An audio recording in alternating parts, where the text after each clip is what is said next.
दोस्तों, बिहार विधानसभा चुनाव 2025 नजदीक आते ही सियासी हलचल तेज हो गई है।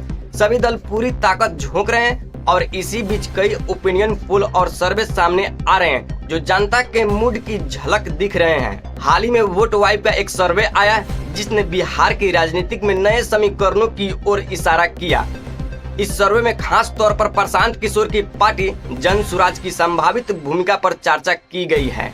सबसे बड़ा सवाल यह है, जनसुराज किस गठबंधन को नुकसान पहुंचाएगी, एनडीए को, इंडिया ब्लॉक को या फिर दोनों को।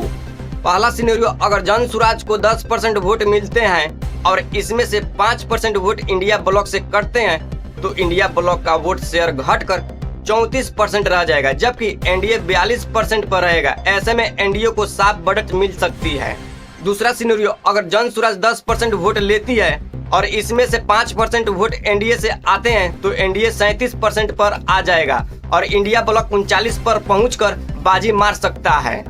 तीसरा सिनेरियो, अगर जनसुराज दोनों गठबंधनों से बराबर वोट काटती है तो मुकाबला बेहद कड़ा हो जाएगा। एनडीए 39% पर और इंडिया ब्लॉक 36% पर रहेंगे।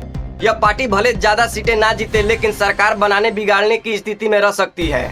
सर्वे में यह भी सामने आया कि 18 से 24 साल के युवा जो बेरोजगारी से सबसे ज्यादा परेशान हैं, उनमें से लगभग 20% जनसुराज को सपोर्ट कर रहे हैं। पार्टी को ऊंची जातियों, मुस्लिम, ओबीसी, एससी और एसटी वोटरों से भी अलग अलग स्तर पर समर्थन दिख रहा है।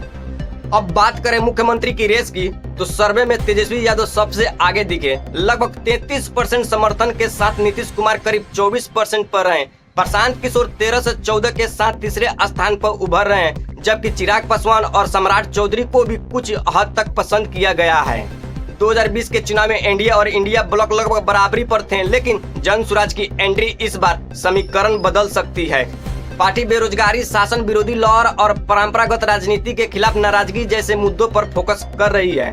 तो अब सवाल यही है, क्या जनसुराज बिहार की राजनीति में बड़ा उलटफेर कर पाएगी या फिर एनडीए और इंडिया ब्लॉक अपनी पकड़ बनाए रखेंगे?